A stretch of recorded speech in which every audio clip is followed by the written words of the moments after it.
Journalist David Sirota pointed out an interesting fact about the Democratic Party here. So take a look at the trend in favorability. Now, you can see the unfavorables for the Democratic Party, 48%. The favorables are just 37.9%.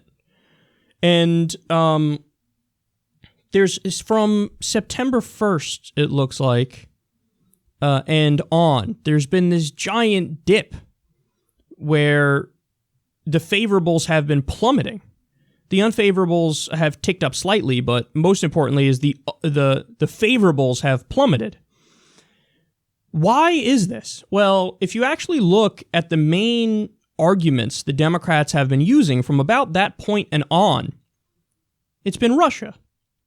That's their main thing. You see, all over the place. Hashtag the resistance. You're guaranteed, if you see somebody who basically identifies themselves with the resistance, you're guaranteed to see, like on Twitter, most of their stuff is about Russia. Russia, Russia, Russia. Marsha, Marsha, Marsha.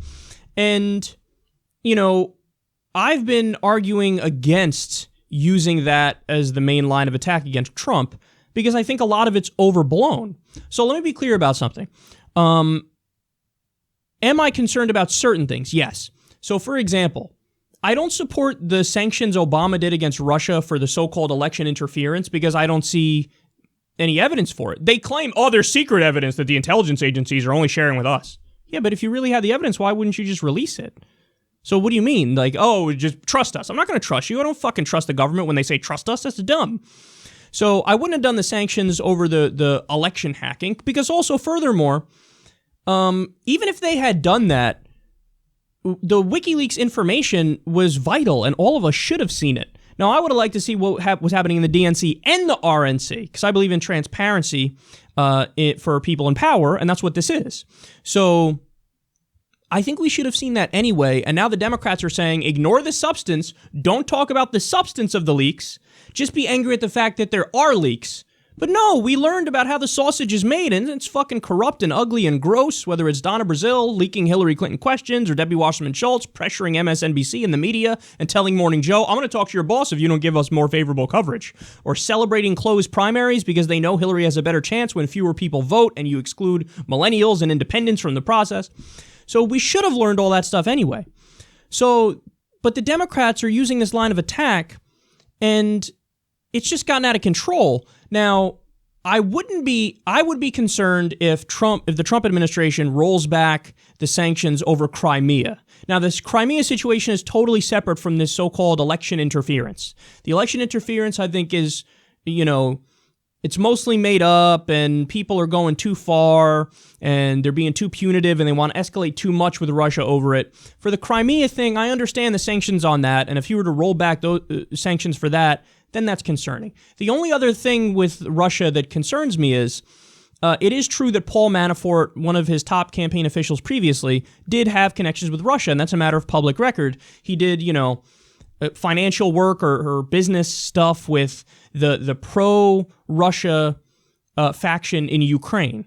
So, and then as a result of that, Trump fired him pretty early on because this, a big story was made out of this.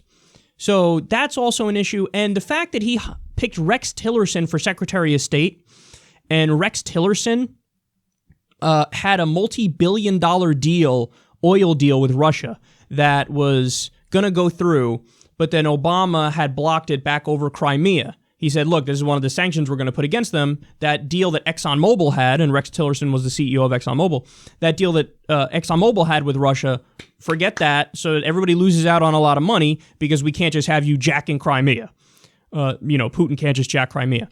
So if they roll back, those sanctions and, they let that deal go through, well, then I'd say, you know what? Yeah, there's a problem with the Trump administration and Russia in the same way that there was a problem with Hillary Clinton and the Gulf states, because the Clinton Foundation took a $1 million donation on Bill Clinton's birthday, and then, of course, what they're going to do is turn around and do them favors and give them weapons deals and stuff when these are some of the most brutal regimes on the planet. By the same token, yeah, I don't want to reward Russia. I don't want to escalate to World War III, so I don't want to be outwardly hawkish with them, but I also don't want to reward them for doing criminal shit like jacking Crimea. You see what I'm saying? So I'd prefer like a more neutral stance towards them. And if the Trump administration goes from being more neutral to just being in favor and letting them get away with and incentivizing bad actions like taking back post-Soviet states, that's a problem. So I would be mad if the Exxon deal comes back, and I'd be mad if the Crimea sanctions are rolled back. That's my standard for that. Now, the Democrats are not nuanced in their take. See, what I just gave you is a nuanced, reasonable look at what's happening, and I say, okay, here's what would concern me, here's what doesn't concern me. The Democrats are just in a Russia hysterical frenzy. So every argument they make is based on innuendo and implication, and they really believe, and they sound so stupid when they make these points, that Trump is like a Russian puppet. Does Trump strike you as somebody who could be a puppet of anybody? I mean, he strikes me as a guy who could be manipulated because I don't think he's that bright. But the idea that, like Vladimir Putin, and again, this is something the hack establishment Democrats believe. The idea that Vladimir Putin would talk to him and say, Mr. President, we have the tape of a Russian hooker go pee-pee on you. And Trump would respond, oh, I am now servile to you. The fuck? This is a guy who was caught on tape saying, I grab him by the pussy, I don't even wait. He was basically admitted to sexual assault on tape. Now, all of a sudden, the guy who's been so severely and repeatedly publicly shamed and still went around with his balls on the table like, yeah, tremendous, believe me, you're still gonna vote for me, let me just tell you. Now, all of a sudden, that guy feels shame? Now, all of a sudden, that guy's going, oh, well, now, now let me be servile because you have dirt on me. If Putin were to say that to Trump, Trump would hang up the fucking phone and start World War III. So what I'm concerned about is the opposite of what the partisan Democrats are concerned about. They're concerned that he's a Russian puppet and, he's going to let Putin invade Montana. If anything, I'm concerned about this chummy relationship going sour, and when it goes sour, you don't want to be there. And especially with the media repeatedly saying he's weak on Russia, he's weak on Russia, he's weak on Russia. Trump's liable, because he's a thin-skinned buffoon, to go, oh yeah, I'll show you, invade, send the troops to the Russian border. And then we're in a whole heap of trouble. So, the meter of the Democrats is off here. What they're doing is they're taking the Cold War stance. The Cold War stance of, we need to be more hawkish, we need to be more interventionist, and, just like Rachel Maddow argued on her show about a month ago. She said, we're going to find out if Russia has dirt on Trump, because if Trump removes the NATO troops from Russia's border, well, then obviously Vladimir Putin has dirt on him. Excuse you? So if Trump de-escalates with Russia and does the right thing, takes the NATO troops off the border, they say, well, now obviously he has dirt on you.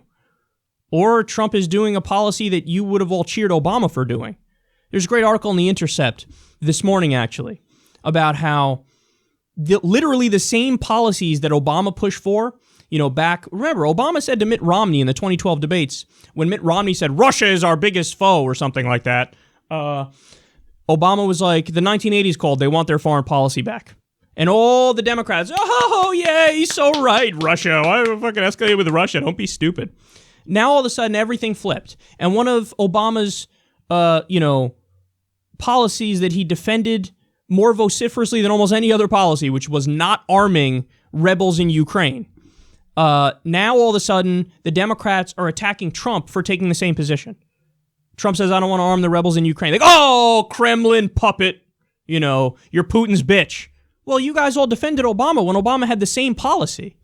So, in other words, the establishment Democrats, the corporate Democrats, the partisan Democratic loyalists, the real hacks within the party, these are the people who, now because it's convenient to use as an argument against Trump, they're just hawkish on Russia. That's what it is. They're just hawkish now.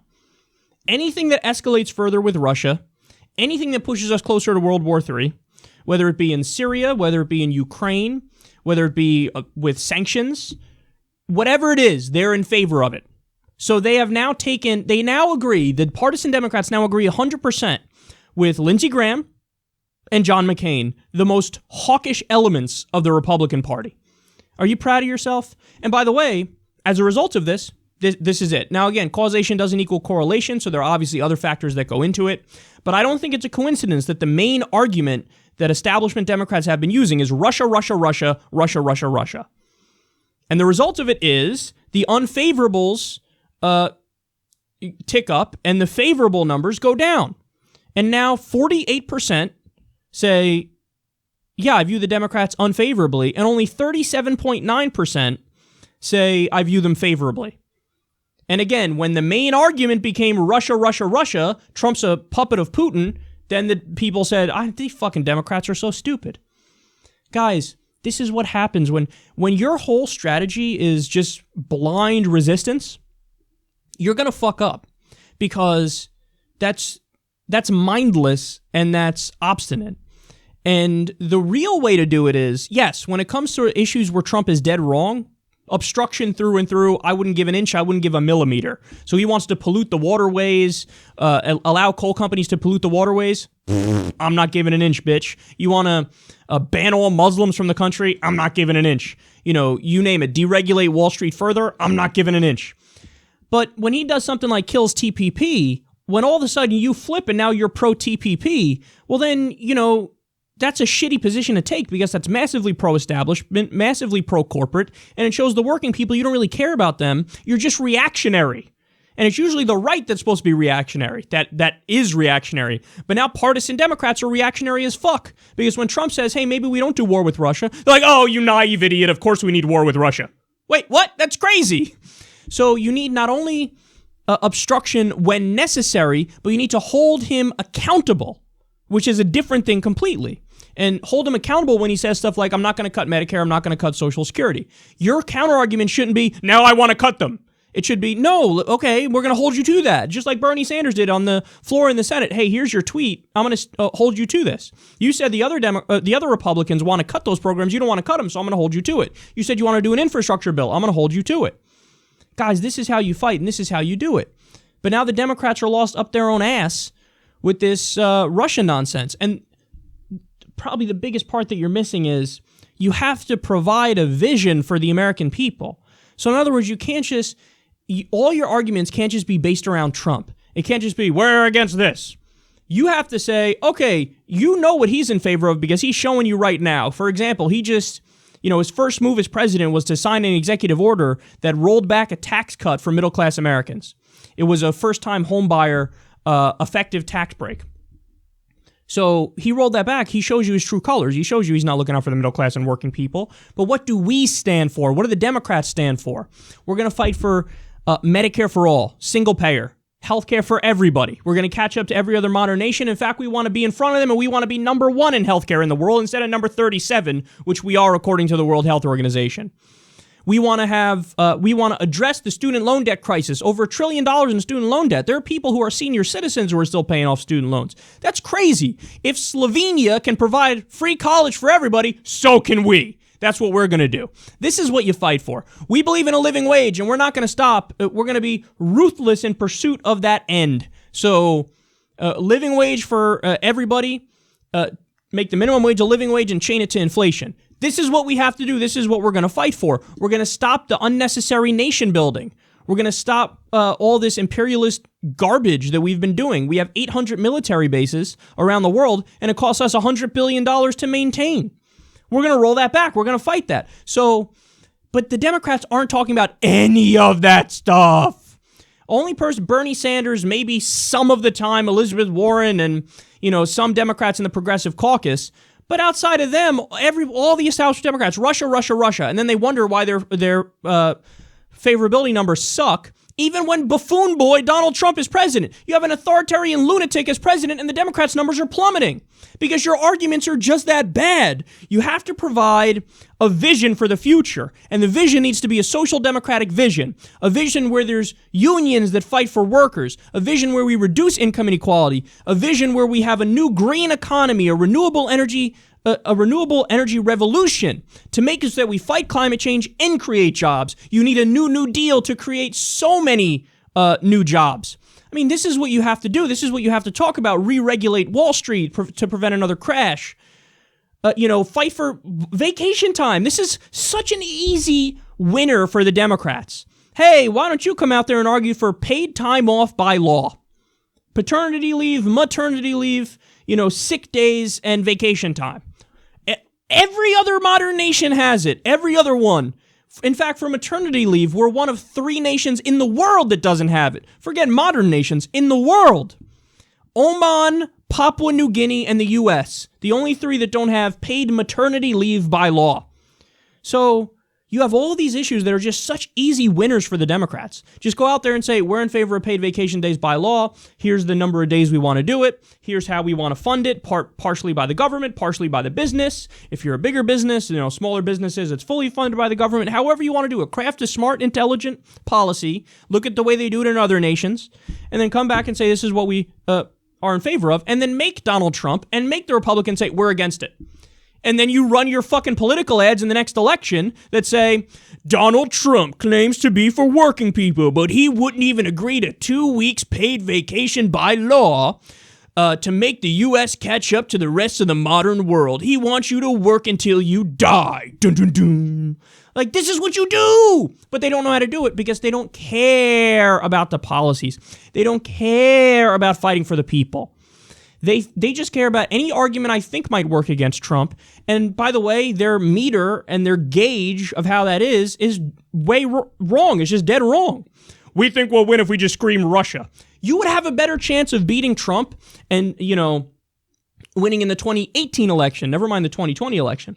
But you'd have a better chance winning if you don't mention Russia once the rest of the time. If every Democrat just said, we're not going to talk about Russia anymore, and we're going to force ourselves to talk about the issues, you would win in a giant wave.